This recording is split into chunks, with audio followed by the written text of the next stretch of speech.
Welcome to the podcast that refuses to let you live on autopilot. This isn't about motivation quotes or someday plans. It's about real tools, clear decisions, and the strategies that turn intention into momentum. Your presenters are coaches and truth tellers who live this work. They help people break stuck patterns, cut through the noise, and build lives that actually move forward. No theory, no fluff, just execution. This is for people done circling the runway, ready to choose growth over comfort, ready to build their best life on purpose. Lean in. Here are your hosts, Christine Baylor-Goodlander and Melanie Olivieri. Hello, beautiful people. Welcome to Collaborative Growth Coaching Podcast. I'm your hostess today, Melanie, and I have a guest with me here today, my very good friend, Marion. Hi, Melanie. Marion and I have known of each other, 8 or 10 years now. For a while. And Marion is one of the most loving, positive people that I have ever met. And I thought it would be great to have her on and let people see that it doesn't matter what life throws at you. You can find a way to make that work for you. I don't know how you do it, but you do it every day. I see you do it every day.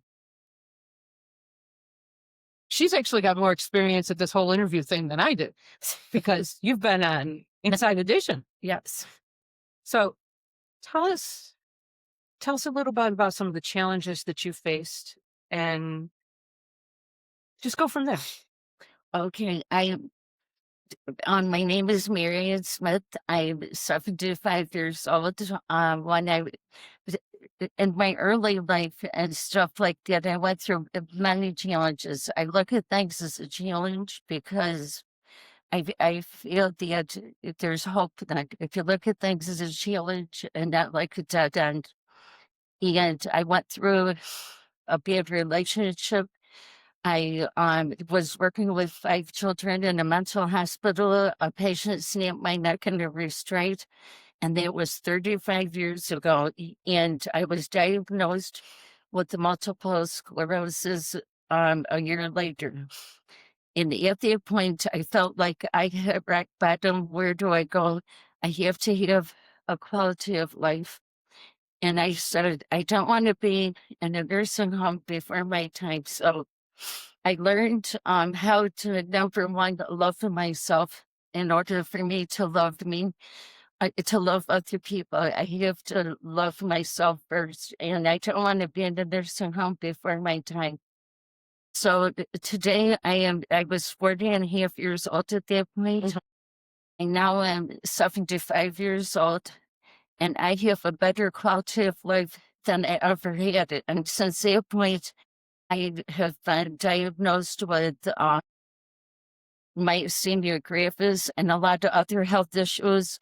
Every month, I give several hours of treatments and stuff like that. And not just that, I have like 10 doctors. I'm always giving myself shots, all kinds of stuff. But I learned how to incorporate that in my life so I can have a quality of life. And I really do. In fact, I have a nurse who takes care of me, and it's not easy. It's a full-time job just taking care of your health care, but I know that that's the most important thing. Yeah. But I think when I was diagnosed with this illness, and I've been going to exercise now for 35 years, 3 days a week. I walk behind shopping carts and stuff like that. But what I learned to do is you have to work on yourself every day. And you have to assess every day for the day because you have to look at how fatigued am I today, or how much am I able to do. It took me, this is a journey, it took me overnight. Right. And what you see today is working on yourself every day so that you can have a quality of life. And that's very important to me. And one of the first things I learned was that you also have to grieve your old self, because if you're going to exercise all the time or you're doing all these things to be like you used to be, that'll never happen. Okay. You're not giving yourself hope. You have to learn to live each day as it comes. So you grieve the old self to build on the new self. And some days it really can suck. Don't cheerlead every day. When I get in those modes, I stand in front of the mirror and I slap my face and I say, knock it off, you. You know what? And then I build back on it again. Mm-hmm.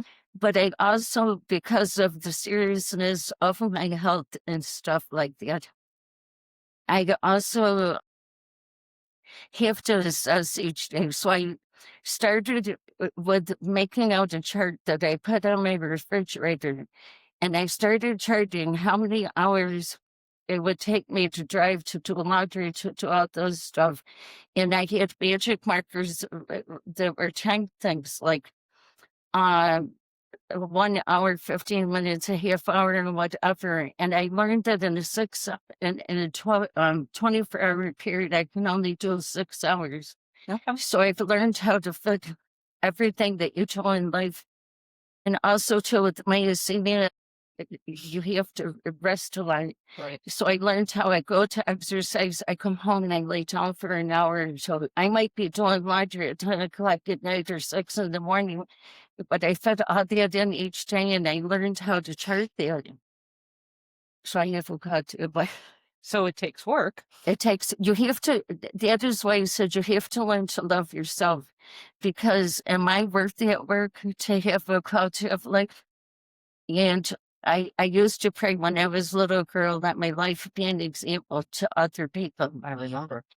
So then I said, in order for me to do that, and my life has been through MS. I really have been. It's amazing where I end up, even with this interview Yep. today. Because a lot of people, including the professionals who work with me, want a part of what I am. It's like, I have a nurse who comes and she tells me that she said, you're my oldest patient, but you do more than I do. And here I'm the weakest person physically and all that. Especially just before your infusions. I think it's, I am 75. I go to a senior center. I think it's very important that you socialize with people. And I also run a support group for MS with a couple other ladies. If there we can let our hair down at the support group. We can let our hair down and just be ourselves. Mm-hmm. We don't have to cheerlead and do things. And also family and friends don't always understand what you're going through. So it's important for you to be around people who are like yourself. I can see that. Because who understands better than someone who's on a That is similar going journey? through the same thing. Yeah. And also too, I also like myself with people who are positive people. I don't like to be, and I love going to massage with Melanie, but that, because she's helped me in a long way. That is very important that you incorporate massage. I don't just have MS and stuff. I have had serious health issues, serious surgeries. I've had all kinds of stuff. Also, too, it isn't just my health. I've had issues with my son last year was found dead in his house with his girlfriend from fentanyl. So they can hit any family, it can do whatever. So I really could be in a bad place, but I'm really not, because my faith also helps me through that. Yeah. And I go to church and I put God as my co-pilot, I say, and I just put it in his hands and I just deal with it. But it does take a lot of work, and I say, I'm worth that work. Yeah, you are. I really am. And I say, thank you, God, for choosing me to be that light for other people. Well, and you've not just taken care of yourself. You help one of your sons. Yes. You help a friend who lives in New York for years. And, I do help. I actually am a very giving, helpful person. Like, tell me about Thanksgiving and Christmas. What do you do around Thanksgiving and Christmas? Because I know what you do. At Thanksgiving time, at our support group, we have a harvest dinner, and we do that because a lot of the people like in the support group and things like that, they don't have family and things like that to have a dinner. So I cook 2 turkeys, and everybody else makes the sides, and we have a wonderful time. At Christmas time, we have a big support group or a big dinner and stuff like that where we also have a basket raffle and people give donations, and it's important for you to be like other people within within The community. the community, and also so that you're part of belonging in a community and things like that. You can be different, but you can be included. Yeah, definitely. Definitely. You amaze me. I mean, I can't get myself to work out 1 or 2 days a week most of the time. You not only work out at the senior center, you also go and you spend an hour walking around a store. You told me I think it was the last time we were talking, and you told me that you go to places and people say hello to you that you're not even sure who they are. I don't know people because they recognize me from every place I go. And I have to laugh, "Oh my God, where did they know me from? Was it being on a table and you being dirt?" One of the students who worked on me is actually one of my doctors now, so it's like I've been all over the place. But I also, when I go out in public and stuff, sometimes you see elderly people or people who look sad or they look down or whatever. And I walk up to them many times and I say, "May I give you a hug? Because if I give you one, I get one back." I also, when I go everywhere I go, I thank people for the jobs that they do for me. The cashier, the person in your doctor's office. Every job is important in life to make the quality of my life a better one. And it's important that we thank people. Yeah. Yeah. So tell me about the 2 loves of your life. My dogs and me. Okay, the 3 loves of your life. Oh. But yeah, your puppies, they keep you going. I They are have, your support. One of your yeah, support yes, they are. I have 2 little deer terriers who, they are my babies or whatever. When I'm having a downtime or after I have my infusions are several hours long and stuff like that. One hugged me on one side, one hugged me on the other. That is precious. And my children know it. And one thing that's very important, there are sometimes with health issues, you really do have limitations. You have to learn when to let go and to get help. Like I've had several years of counseling because of I'm not afraid to ask for professional help, and you need that sometimes. The strong person is the person who will reach out to get help. You're not weak because you're asking for help. And that's really important to know that there's a time to reach out and ask for help. We're strong.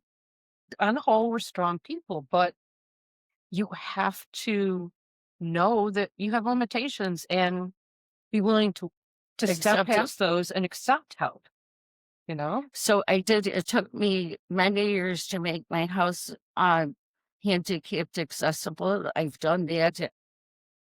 I do have a son who helps me shop. I have another one who helps me clean. Things aren't perfect, but at least I'm managing that. I've learned how to let go and say, "You can't do that anymore." I haven't. I was going to exercise. I was actually going to Tai Chi with the seniors at the senior center, and then one day it dawned on me, I am one of those. Yeah. Yep. So if you could tell people one thing, just to help them when they get stuck and they're trying to move forward, but they don't quite know how, what would that be?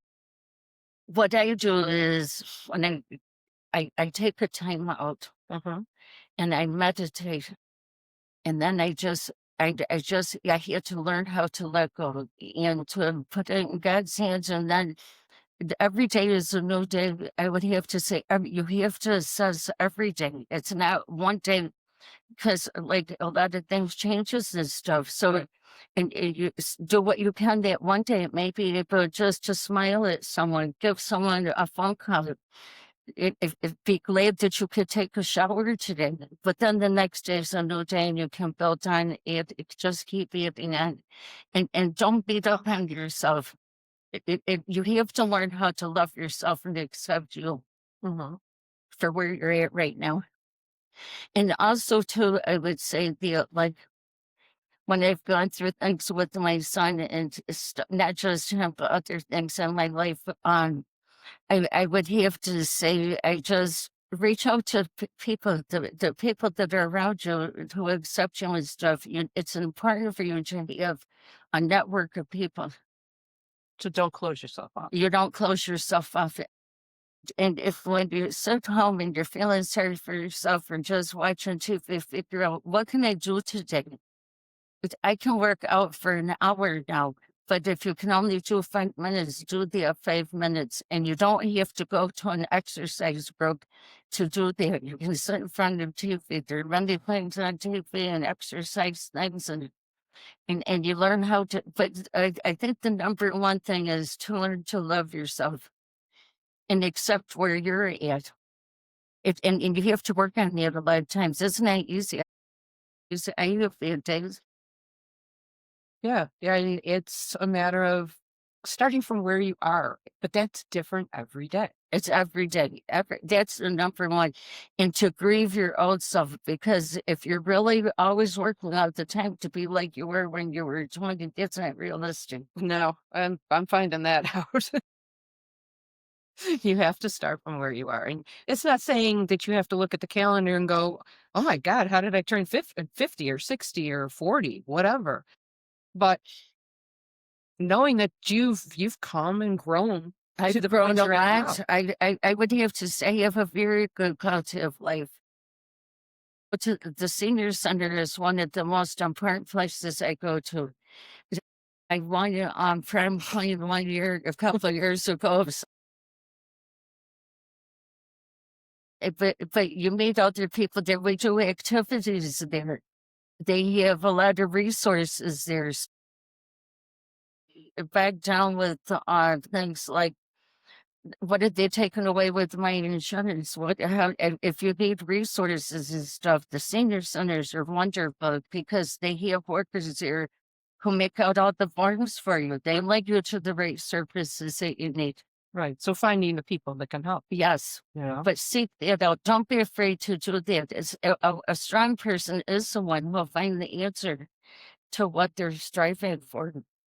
Or I learned a long time ago, if you're going for something and for, say, food stamps or something like that, don't leave there till you come out with this, so be your own best advocate.